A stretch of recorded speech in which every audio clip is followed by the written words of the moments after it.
Yes, indeed, it is a real pleasure to talk to you about this painting. I always enjoy talking about it. My name is Matthias Wivel. I am the curator of 16th century Italian paintings here at the gallery. So this is one of the pieces in my care at the moment. It is Titian's Bacchus and Ariadne, and it depicts a moment described in classical poetry. I'll return to that. It is the moment when Ariadne and Bacchus meet. Ariadne is the daughter of King Minos, and she helps Theseus defeat the Minotaur and extract him from the labyrinth where the Minotaur is on Crete. And then they go off together, a couple. But immediately, Theseus, fickle as he is, goes off and abandons her. And you can see that in the picture. Out in the far left, you can see his ship leaving the shore. Ariadne is left behind, and she is distraught, at least according to Ovid. According to Catullus, who is the other main source of this, she's furious. So it's up to you to see, to perhaps interpret the emotions going through her in the painting and what Titian looked at both sources. In any case, she's been abandoned. And then suddenly she hears behind her noise, cymbals, shouts, yells, song, and turns and sees Bacchus, the god of wine. He's returning from India, where he has had a triumphant visit and is coming back with a retinue of revelers and partiers, satyrs, drunken maniacs, and so on and so forth. They're all depicted here. And at that moment, they see each other and fall in love. And it's just beautifully depicted by Titian, the way that she turns like a ballet dancer to face Bacchus. And her turn is accentuated by this red scarf that wraps around her. And he, on his chariot, pulled by two cheetahs, jumps unselfconsciously from the chariot to her.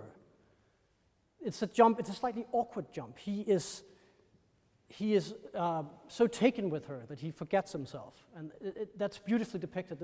He's suspended in midair in a slightly hazardous leap from the chariot. And their eyes meet. This is the moment when their eyes meet. And I think it's the greatest depiction of love at first sight that I know of. It really captures the magic of a moment like that. So that's the moment that Titian is going for. Obviously, there's a lot more going on.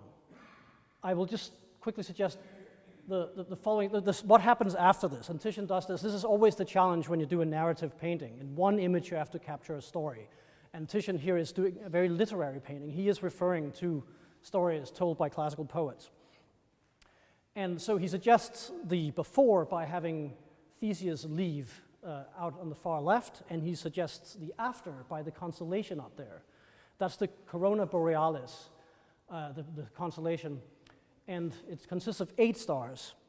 It differs in the sources, but what happens is that because she's immortal and she engages with an immortal, a god, obviously at some point she's going to die. I mean, that's what happens. That's inevitably what happens if you engage with the gods and in general. And some of the sources has him transforming her into this constellation to perpetuate her in the sky. It's as a sign of their love. Others that it's her wedding wreath, the wreath she wears when she weds Bacchus, that he throws into the sky and it turns into these stars. A little background on the painting. It was painted for Duke Alfonso d'Este of Ferrara between roughly 1520 and 1523. It was delivered to Ferrara in 1523. Titian was a Venetian painter and worked in Venice, but visited Ferrara for this very prestigious commission. It was a commission that consisted of a series of paintings that Duke Alfonso had originally commissioned from other artists, the greatest artists of the time. Giovanni Bellini, Titian's possible teacher, or at least his the greatest inspiration in his early career. And that was the only Venetian painter. Then the other painters that he commissioned from were Florentine. It was they were Central Italian. It was Raphael, Michelangelo, and Fra Bartolomeo. So really a murderous row of the greatest artists at the time. Now, what happened was that Fra Bartolomeo died, didn't finish his paint, only did some sketches. Raphael died in 1520, also didn't do anything. He had also done a sketch, but didn't go anywhere. And Michelangelo, as usual, didn't deliver. Michelangelo sometimes delivered, but often didn't. And in this case, he didn't. And there was a long correspondence dealing with between the Duke and Michelangelo, but it never worked out. So actually, Titian ended up taking over the whole, or almost, most of the commission. There was a court painter at Ferrara who probably did one of the pictures. Dosso Dossi did one of which is a lost picture, we don't have it anymore. But the other pictures, there's the Bellini Feast of the Gods. It is in the National Gallery of Washington, and it was later retouched by Titian to bring it up to sort of update its style to fit with the other paintings. Then it's the Feast of Venus and the Bacchanal of the Andrians, both in the Prado. And then it's this. So those are the pictures that were part of this cycle. They were meant for a small room that Alfonso had set up for himself, sort of a room where he could retire to contemplate or to just enjoy himself. It's a small room for just enjoyment, for a camerino, as is described in the sources, and with beautiful objects where he could retire. So it's meant for quite an intimate setting, actually probably a room smaller than the one we're in now. Not much smaller, but somewhat smaller. And that is, we try to approximate that general sense of intimacy, but also quite grand scale implicated by, or sort of indicated by the painting here. So that's the context of the commission. This is Titian. So Titian was ever very, very focused on, or very intent on outdoing his peers, and he was always painting in competition with somebody. And here he got his chance. He was still he had his popular breakthrough in Venice. He was by this time he was quite famous, but he was still fairly young and very, very ambitious. And this was his chance to compete with the greatest artists of the time. Not only Bellini, his senior in Venetian painting, but also Fra Bartolomeo, Raphael, and Michelangelo. And this is Titian trying as hard as you'll ever see him do. It is immensely detailed. Everything is rendered with great intention and real attention to detail and to really make the story come to life. The inspiration from Raphael can be seen very much in the main figure of Bacchus, which is really quite unprecedented. I mean, even though he's looking at Raphael, he's doing something that Raphael would never have done here. Raphael painted in the papal apartments, the stanza in the Vatican. He painted the expulsion of Heliodorus with an angel suspended in midair, flying, of course, as angels do. And that's as close to a precedent as we get from this. But Raphael's figure is elegant. It's an angel. It's an angel expelling a heathen from the temple in Jerusalem. Here, as always with Titian, the figure expresses the inner life and the story. And he's suspending a figure in midair, but as I said, it's a figure who is maybe going to land very uncomfortably because he's thinking of something else. And it's wonderful. You can almost feel the breath running through his body. You can feel sort of the acceleration of these two figures, her too. I mean, it's always with Titian done with great attention to the inner life of his characters. So that's, in a sense, the Raphael inspiration. He's also trying to, something which, of course, was very important to artists at the time, artists who really wanted to be on the forefront of what they were doing, to integrate classical sources, both literary sources, as Titian is doing here, and visual sources. And I mean, that is one of the hallmarks of what we understand as the Renaissance, is the updating of classical form to a modern idiom. And this painting in many ways does resemble a Roman relief. It's organized very much like a relief with movement from right to left and then of course with the bookend of Ariadne turning and dynamizing the other end of the painting. But that it is this sort of frieze-like composition, but with very three-dimensionally rendered figures. And that is, of course, something that Michelangelo was great at, and something that Titian was very aware of what Michelangelo was doing. Most importantly, in terms of antique sources here, is this figure with snakes rung around him there.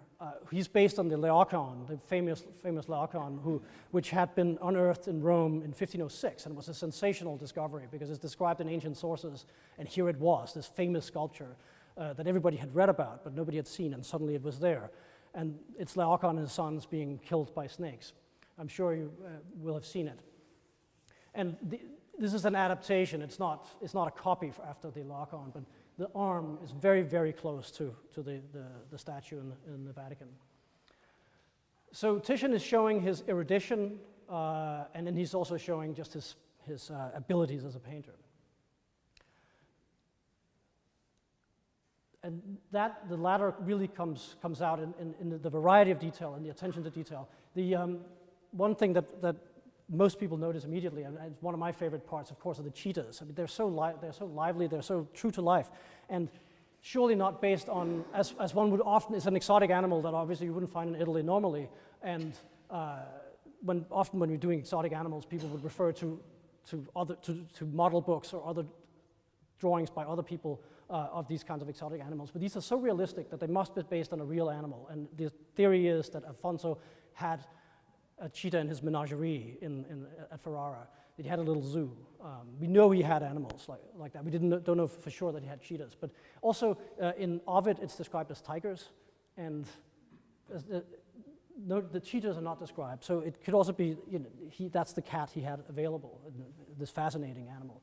Of course, Bacchus is associated with the leopard. You often see Bacchus with a leopard skin, so it could also be an awareness of that association that we have here, but it's a cheetah, not a leopard. Anyway, that's a discussion one could have, but he is associated with that. Other wonderful details in the picture is, I mean, it's just the sense of play, the sense of abandon that these figures. We have Silenus here sleeping on another very realistically rendered donkey, and he's sleeping, and he's got to fall off because he's so drunk, this fat reveler here. We have these wonderful ladies with their garments blown by the wind and suggesting their movement, the dancing movements. We have the little satyr here in front dragging a heifer's head. And there's also something unpleasant about it. I mean, it does suggest the abandonment that Bacchus impersonates. I mean, he's the god of wine. He is what happens when you lose control in a way, when you consciously lose control, and when you drink, when you party, when you, So there's a slightly disturbing undercurrent. I mean, this dismembered animal. It's right there. There's a little lapdog barking at him, and he doesn't notice at all. And that dog probably examinations of the picture reveal that it's a late addition to the painting, and one imagines that it might actually be Alfonso's dog that he wanted included in the picture. Another late addition is this beautiful lemon yellow piece of cloth down here on which this vessel lies, this bronze vessel with Titian's signature on it. Beautifully arranged with his signature, accentuated by the fact that it's on this yellow piece of cloth. And that yellow piece of cloth is also a late addition, and I think it's something that Titian adds to give another accent there. If it weren't there, it would maybe be a little dull area of the picture. And he really doesn't want this picture to be dull. I mean, everything has to be at a maximum level of interest. Beautiful flowers. We have iris, we have columbine, and we have a caper flower down there. And they're rendered with botanical detail, something that Titian didn't generally do. It's quite unusual for him to be that naturalistic in his rendering of plants. I mean, he did it to an extent in this period, but later on he would be more expressive and more suggestive in his rendering of such details. And this probably is Titian being aware of northern painting, and especially Albrecht Dürer, who had visited Venice, 20 years before, but left an incredibly strong impression on Venetian artists, and obviously had brought all these famous drawings he did of plants, which are just, the great piece of turf. Turf in the Albertina is the most famous. It's a piece of grass, but it's wonderfully evocative and detailed and very clear in its visual registration of what it shows. And I think Titian is also competing with Dürer here, as if Michelangelo, Raphael, and Fra Bartolomeo weren't enough. Something I should maybe say a little bit more about the sources, because Titian did not read Latin, and would probably not have come up with this on his own in a sense. He probably, he was friendly with humanists in Venice and in environs, lots of very, very erudite, learned people that he knew, and surely the scheme of this room, which is all based on classical sources, this is the only one that's based on a narrative. The others are based on recreations of paintings described by Philostrates, like paintings that existed in antiquity that we no longer know, that are described and then that Titian then recreated for Alfonso. And this is probably done, the scheme is probably devised by a humanist at the court of Ferrara, in dialogue with Titian, and Titian reads the sources in translation and then decides what to do. But it's very literary painting in a way, but it's at the same time, as I said earlier, gloriously visual and sensual. And I think the sensuality also really comes out in the description. The landscape is just, this is one of Titian's great specialties, and one of his great contributions to painting is the way he can just do an evocative landscape that makes you want to float into it. And if you walk up close to the painting afterwards, do look at this part of the painting here, the landscape that you see here. It's so beautifully, it's very, very well preserved. That's one of the best preserved parts of the painting. And you can just, it's tactile, and one of the shifting light from the sun shooting across these green fields here. It's really very, very exquisitely done, and Titian at his best. And then, of course, receding towards this blue, the blue haze in the horizon.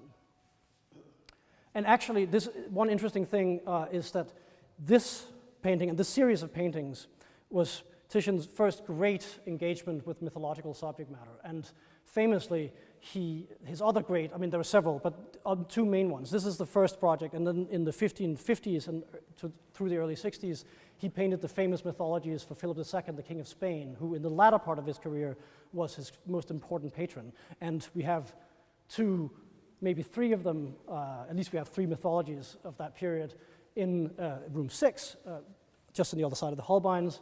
As you know, these very famous paintings that were painted in the 1550s, same format. And I think Titian, at that point, he was given carte blanche to do a series of mythological paintings for Philip of Spain.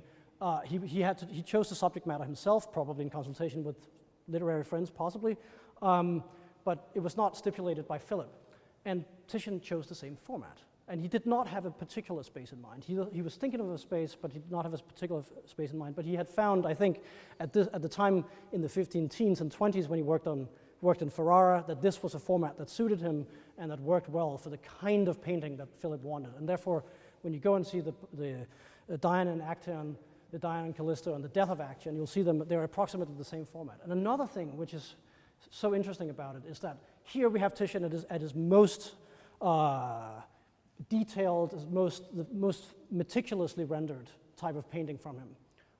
And in those paintings, it's his famous later style where he opened up his brushstrokes and had colors merge on the painting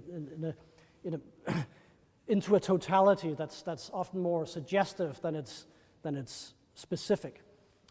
But actually, when you see the landscape here, and you compare the landscape, especially the Diana and Actaeon, you'll see that there's real continuity. It's the same basic procedure. He paints it in the same way, and it's the same. It's very similar. It's 30 years, almost 30 years later, 25 years later or something. And it's very, very similar. There's a logical progression. Even though one tends to regard late Titian as quite radical, it's not radical in terms of his own development. It's actually quite logical. And I think the privilege of being able to see this with those pictures in the same series of rooms is quite wonderful. What else is there to say? I think I will leave you with those observations, and then just once again encourage you to look at the two protagonists. I mean, it really is. It's a wonderful moment captured. It's one of these moments that just that burns into your mind. I mean, it is so originally conceived. It looks like not quite like anything else. I mean, people have been chasing for prototypes, and as I mentioned Raphael, there's also a Roman sarcophagus. There's always a Roman sarcophagus when you talk about Renaissance paintings. There's always a Roman sarcophagus with a figure that's vaguely like it. But it's perfectly conceived. Even if he's gotten it from a Roman sarcophagus, it's perfect. This figure, this wonderful figure, it's perfectly conceived for the particular story he wants to tell and for the emotions he wants to elicit in the viewer, what he wants us to think about. So that moment is one to savor and one to remember. Thank you.